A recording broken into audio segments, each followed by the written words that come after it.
The Supreme Court has rejected President Donald Trump's executive order on birthright citizenship that would have denied citizenship to children born to mothers who are in the country illegally or temporarily. Trump signed an executive order on his first day in office last year that would have upended more than a century's understanding of what it means to be an American citizen. Birthright citizenship is enshrined in the 14th Amendment to the Constitution, which was adopted after the Civil War. President Trump has posted repeatedly on social media about the importance of limiting birthright citizenship, and in a sign of his interest in the case, attended arguments in April, apparently the first time a sitting American president has attended Supreme Court arguments. The Supreme Court has upheld state laws barring transgender girls and women from competing on high school and college sports teams in another setback for transgender rights.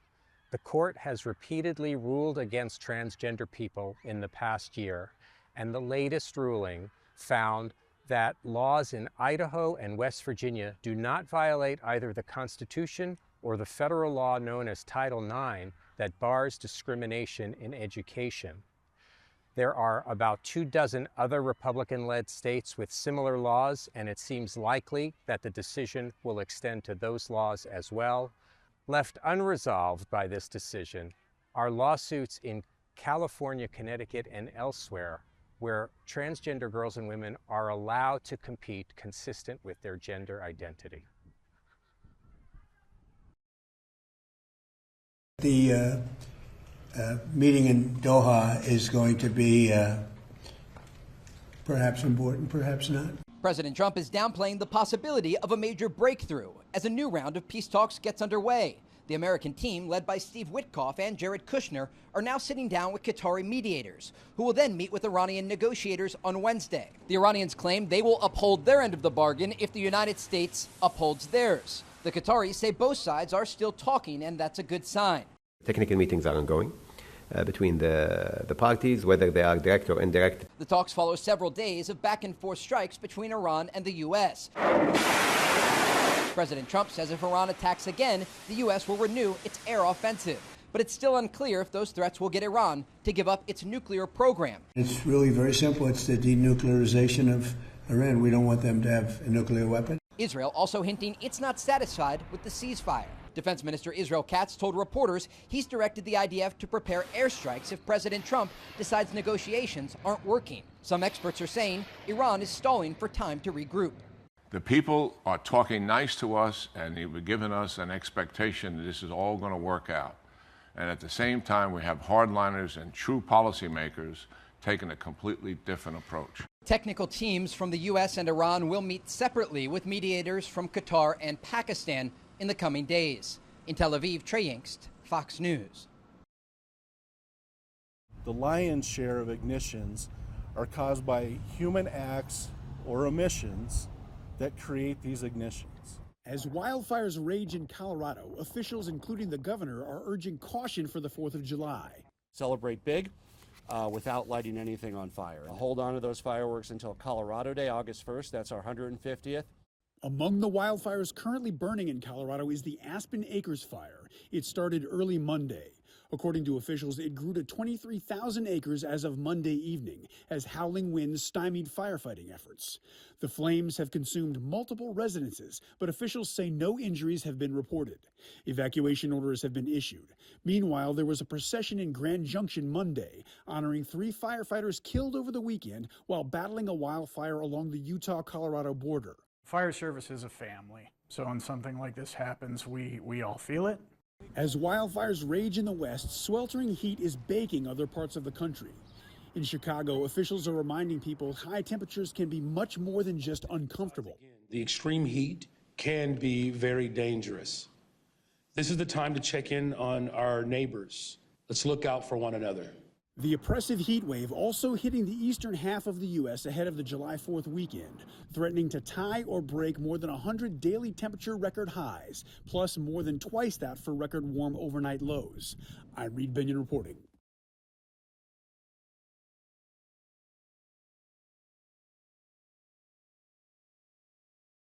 So this is roughly the plan of this 8-story building here in Caracas. They've broken it down into floors to get a sense of who lived in what floors. It tells you how many people have died, 12 people, how many people have rescued, 3 so far, 20 approximately families, people still missing here from this 8-story building in Caracas. But over the last 2 days, no one has been found alive. Still, the rescue operations continue, and families wait for however long it takes. Es desesperante porque de la misma forma que yo me siento desesperada, que camino, que tomo líquido, que me hidrato, ¿cómo estarán si están con vida de desesperado de salir de ahí? It has been an agonizing wait for Mireya Herrera, who has been here every day longing for signs of life, waiting for her son, her daughter-in-law, and her granddaughters, both in their 20s. Y siento que mi hijo es fuerte, y siento que me está esperando, que sabe que estoy aquí esperándolo. Por eso no he querido abandonar. There's also fury from those who say that Venezuela was not prepared for a tragedy of this magnitude. It's certainly the case at the main pediatric hospital in Caracas. Right now, they're treating a 12-year-old girl for multiple and life-threatening injuries. ¿Cómo te sientes, mi amor? Her little body in excruciating pain as she was crushed by the weight of the collapsed floors. We could receive at least 10 patients here in this area, but since at least 10 years ago, we don't have enough personnel, we don't have enough medicines, we don't have enough mechanic ventilators, so we only can work with 4 patients here in this area. More than 100 children have ended up here following last Wednesday's back-to-back earthquake, tells me Dr. Uñades Urbina Medina, who has been a pediatrician for 20 years. You're not prepared. Venezuela's hospitals are not prepared. Are not prepared. Never been prepared. Any hospital, no hospital in Venezuela is prepared for the day by day. But with this catastrophe, it's worse because we don't have enough medicines, equipment, personnel. The tragic consequence of years of crisis and mismanagement now coming to the fore. Isa Suarez, CNN, Caracas, Venezuela.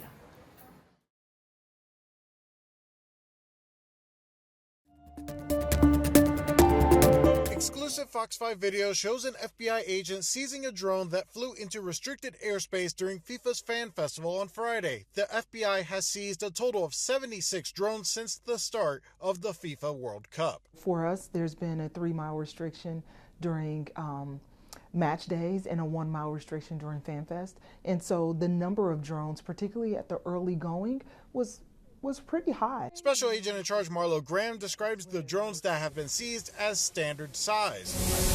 She says agents have not seen many drones that are capable of carrying a payload. We've had several cases in the past that you can see where drones are used in nefarious ways, and so we have to take that threat seriously. However, she says the overwhelming majority of pilots agents have encountered have been inexperienced. We've seen some people who literally bought their drone the day prior and put it up the next day and were completely unaware of the flight restrictions that are in place. ATL, let's go! Graham says one of the FBI's biggest concerns is a drone falling onto a crowd below. We have teams strategically placed in and around the stadium and the FanFest events to be able to respond as quickly as possible. Along with the drone being seized, penalties for flying in restricted airspace could include prison time and a fine of up to $100,000. We'll obviously work with our U.S. Attorney's Office to be fair and establish what is going to come forward, whether that means we continue to keep the drones, whether we impose a smaller fine. Dios mío, fue súper sufrido, pero ¿qué paraguayo no sufre ante todas las adversidades y sale adelante como fue este genial grupo que tenemos? Gracias a los muchachos y al Faro por darnos esta alegría el día de hoy. Estoy súper feliz, súper feliz.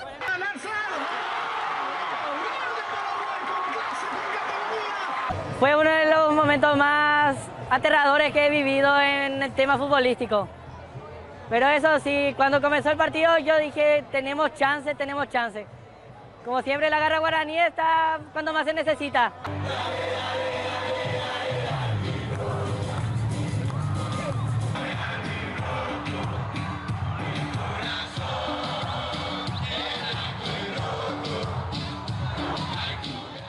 No le importó el resultado, vamos a mi roca.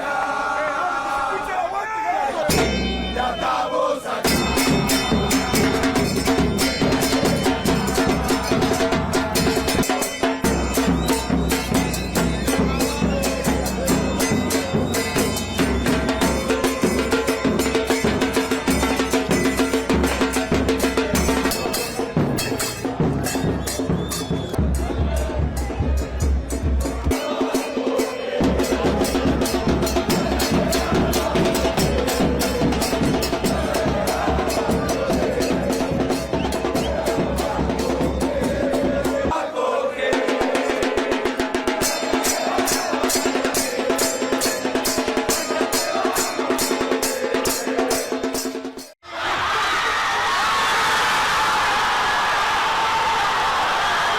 O Brasil sempre soube que tinha capacidade de ganhar. O que acontece é que o time o japonês, eles são muito estratégicos na retranca. Fizeram uma linha de 4 atrás e o Brasil não conseguia passar. Tinha que ter um jogador com mais audácia para poder penetrar ali na barreira deles e passar. O que aconteceu? Tirar o meio de campo, trocava o Casimiro e colocava o ele, que deu certo.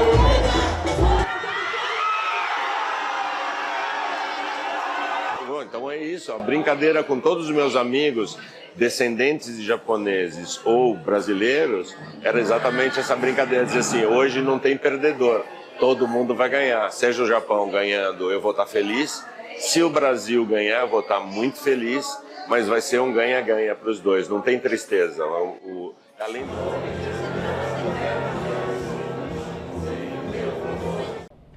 We are at the halfway point of our time hosting matches here at Dallas Stadium in Arlington, and the grass has looked immaculate this entire time. I talked to the FIFA venue groundskeeper, the head guy, about how they keep it in tip-top shape.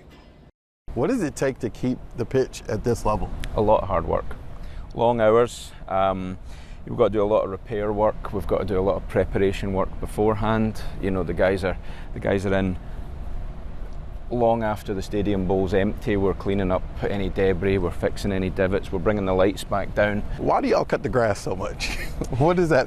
Because it grows so much. The players want it at a certain height to be able to do their thing to the highest level. So we've got to make sure that we can keep the grass at that level. This is a question that a lot of people have asked. Why do the sprinklers go off so soon before kickoff?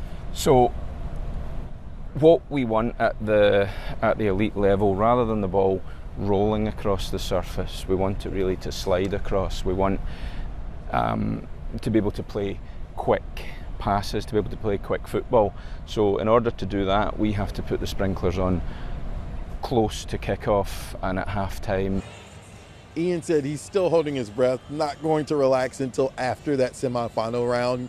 That's here. We have one of those semifinal games, but he says he and his crew are so honored to have this task and are going to be proud of themselves, but waiting until it's over. At Dallas Stadium in Arlington, Stephen Dial, Fox 4 News. See you next time, maybe. Okay, bye-bye. Have a good day. I have a very short video from my Ring doorbell of him leaving the house. It was an unusual request. Chris Kolakousis was told to lay out $80,000 cash on his table to give to a man he'd never met. And he did. Maybe there's a chance I'm going to get my money back. Instead of recovering his funds from a cryptocurrency investment, it was part of the same elaborate scam that he said cost him $400,000. It all started after he met a woman online who called herself Eliza. Blonde, blue eyes, gorgeous. Online fraud has exploded to become one of the most profitable criminal industries in the world. An Associated Press and Frontline investigation found that American technology is being used to power this revolution. Scammers are exploiting U.S. internet service providers, AI models, social media platforms, and other digital infrastructure to commit their crimes. We saw clear cases where American-developed AI models have been integrated into these tools. The AP identified specific tools used by scammers and worked with security nonprofit C4ADS to understand how AI is enabling them to target victims around the globe at unprecedented levels. They could help you set up accounts on social media platforms at scale. They could help you set up SIM cards so you can have new numbers to message customers or targets with. Language translation software, so you can more easily communicate in languages you don't actually speak. Many online scams can be traced to sprawling compounds in Southeast Asia. But even when governments crack down, as was the case with KK Park and others along the Myanmar-Thailand border last year, AP found that it doesn't take long for new complexes to spring up. These are remote compounds in the middle of a jungle, and there's no other purpose that these are going to serve. Satellite imagery analysis by International Justice Mission, independently reviewed by AP, reveals that at least 24 new sites have been built since the crackdown last fall. We saw multiple devices had reappeared in what appeared to be an empty field when we first looked at Google Maps, but when we looked at updated satellite imagery, you can see that there's actually a compound that had taken shape there. So 5 kilometers to the northeast, as these compounds get pushed further inward from the Thai border, the local providers in Myanmar become less reliable and aren't able to handle all the bandwidth that you would need to run a large-scale scam operation. So other ways to connect to the internet become more important, and that's where Starlink plays a big role. Starlink has already faced congressional scrutiny for its role in connecting scammers to the internet in Myanmar. And in the past, the company has cut off access to thousands of terminals around scam centers. But AP found that Starlink is still the #1 internet service provider in Myanmar. And public records indicate that many of its users in the war-torn country have been scammers. So we can see multiple antennas for satellite internet. We've seen Starlink appear in the AdTech data here before. Starlink did not respond to detailed requests for comment from the AP. Neither did Myanmar's ruling military government. While the AP and Frontline didn't find any wrongdoing by Starlink and other American tech companies, the abuse of their products at scale by scammers does raise questions about how well they are enforcing their own terms of service, which prohibit fraud. Outside the United States, some countries, like the United Kingdom and Australia, are passing laws that require companies to do more to prevent scams or face financial penalties. This is an urgent economic danger. Meanwhile, in Washington, lawmakers and government officials have been asking American companies to cooperate on a voluntary basis to cut scammers off from U.S. infrastructure. How are U.S. companies cooperating with the federal government on addressing scam compounds, assuming that there is some cooperation here? Is there information you're not getting from companies that would enhance your anti-scam efforts? So we do have several companies who have openly said that they are cooperating with the strike force, including Google and Meta and TRM Labs. We have a lot of other ones that are maybe not as vocal about their openness of their cooperation. And then we have others that we're still working on. Wire transfer. Chris never got his money back from the fake crypto investment. So that $80,000 that you're looking at is that cash deposit through the Money Mule. He says American tech companies need to do more to protect people from getting scammed. I really never want to leave my house. I mean, I have to for work. I go to the gym, but I don't go out socializing. I don't feel like I want to. I was planning to retire in another 3 or 4 years. That's not going to happen. I worked my whole life for that, and in 6 weeks, it's mostly gone. You should share some, spend some, and save some. For generations, money was strictly an adults-only conversation. But now, parents are teaching their children about personal finance earlier in life. In a world of spending, hidden subscriptions, and student loan debt, it's crucial that young people learn the value of budgeting, investing, and saving for their future. Family finance apps like Acorns Early and Greenlight are becoming more popular. I spoke with a few of the children that are part of the Acorns Early Advisory Board. They're already putting into practice the financial lessons they've learned. Make sure you invest when you, if you're like 5 or 6, you'll make a whole lot more money than you think you will. Just something I have learned is that waiting is actually more fulfilling than just buying something on impulse just to buy something. I don't like to spend my money. I don't know, I just kind of get like a yucky feeling. Money isn't infinite, doesn't grow on trees, so just like save your money. But if talking to your kids about money feels awkward because you're still figuring it out yourself, you're not alone.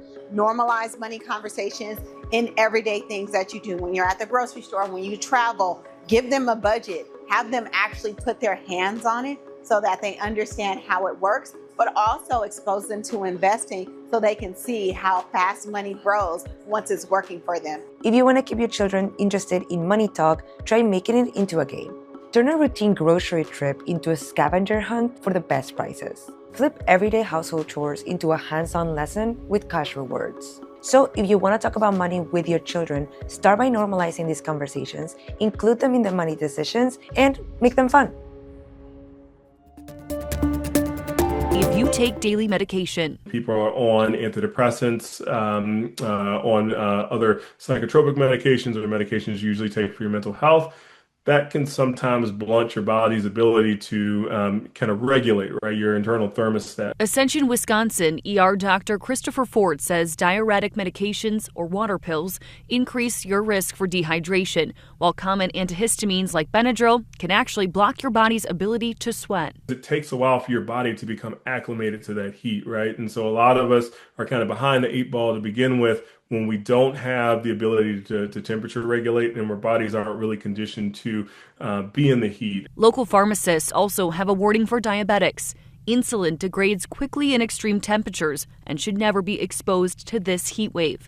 Same goes for medications kept at room temperature. If you're out and you have a bottle of tablets with you, it's not a big deal. The capsules, some of the capsules will actually melt in the high temperatures.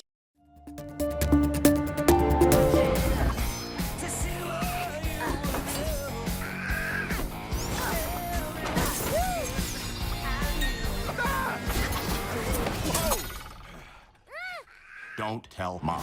Red finds fatherhood is his toughest challenge yet in the Angry Birds Movie 3. The animated threequel flies into theaters December 23rd.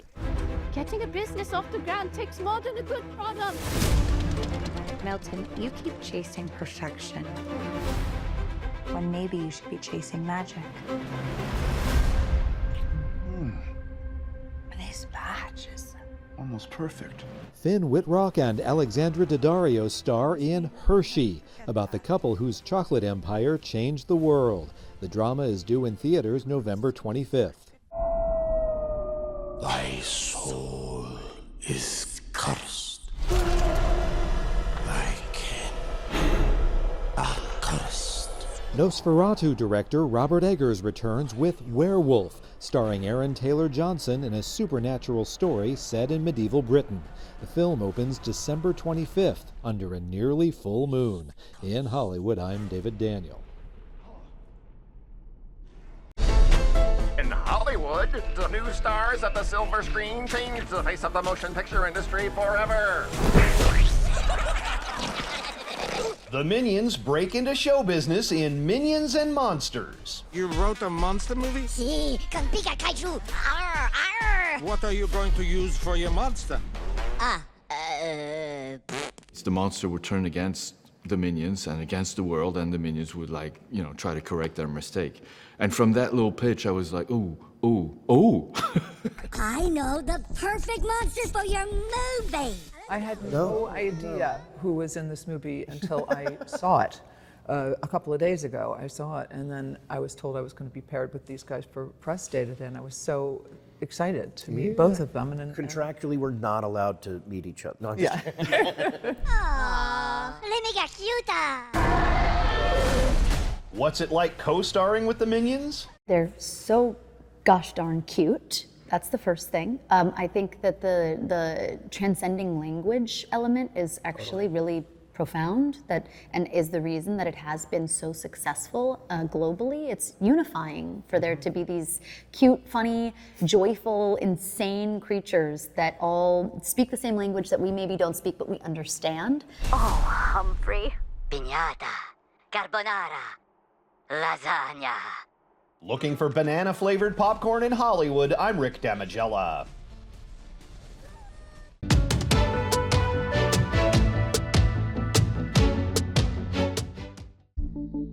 A long-forgotten fossil is reshaping history. This is the first dinosaur bone that was ever found in Antarctica. Believed to belong to the Titanosaur family, among the largest dinosaurs roaming the area more than 70 million years ago when the landscape was lush, green, and attached to South America. They are absolutely huge animals, and this is quite a small one by comparison. Get this. The game-changing discovery was locked away in a collection drawer for nearly 40 years. We gotta go back to 1985 when researchers found the fossil during an expedition on James Ross Island on the Antarctic Peninsula. At the time, believing it to be from a marine reptile as documented in a field notebook, putting it in storage.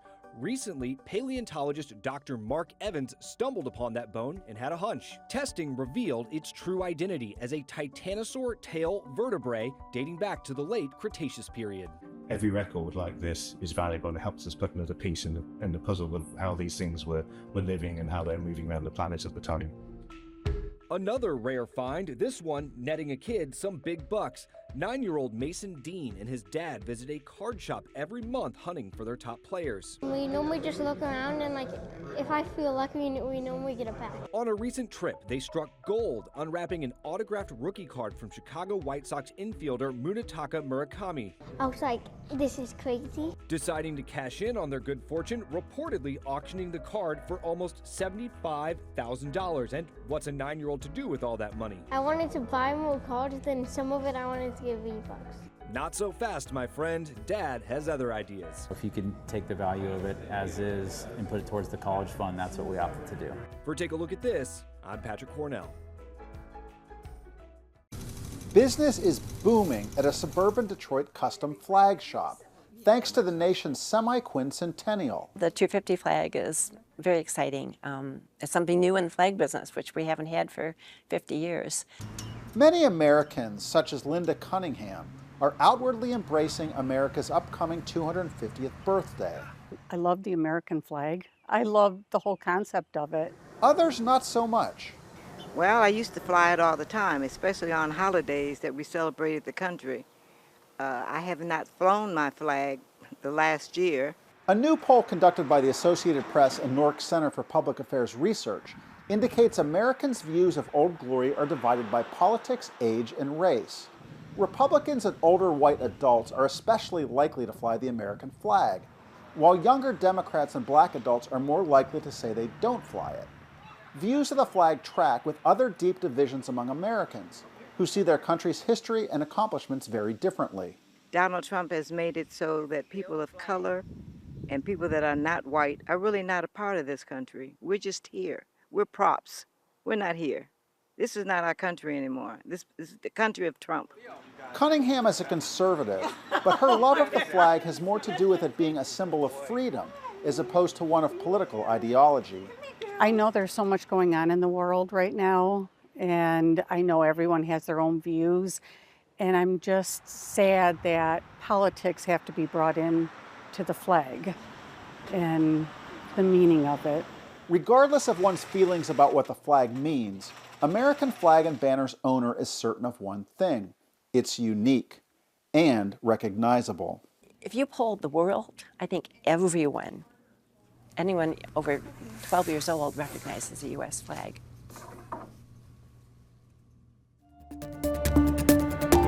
Fox 54 Plus has your news, sports, and weather. Start your evening with Fox 54 at 5:30, delivering the latest headlines and live reports straight from the scene.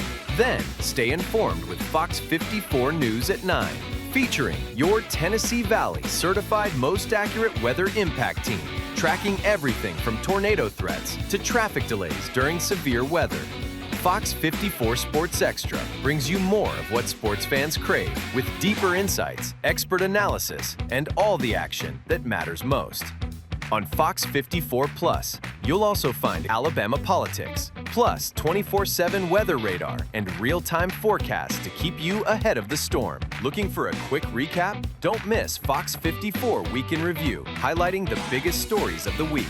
Jumpstart your morning with Morning Rush. Fast-paced news updates, featured with uplifting stories from across the globe. Get your entertainment fix with Getting Real, where we break down movie reviews, top 10 lists, and spotlight the newest film. Die Hard fan? Locked On Sports dives deep into the Crimson Tide, the Tigers, college rivalries, and pro action. True crime warrior style? Killer Cases brings you gripping real-life stories that stick with you. Hungry for more? Cooking with Style serves up mouth-watering recipes that are easy to make and impossible to resist. From movie previews before you head to the theater with Take a Look to must-know headlines from across the region and around the world with In the News. Watch all of these shows on demand and also on the Fox 54 News app. Available on Android and iOS devices. Streaming 24/7.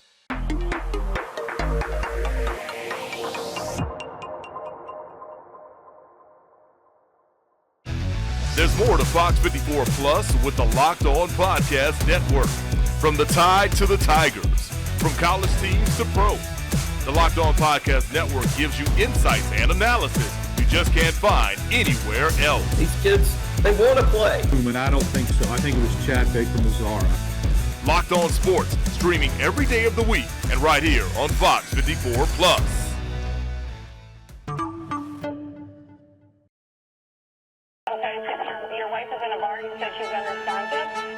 This is what he's going to tell you. Trying to find the first place to put a body. No, sir. The only thing they could do was kill him. Be the jury and to find the defendant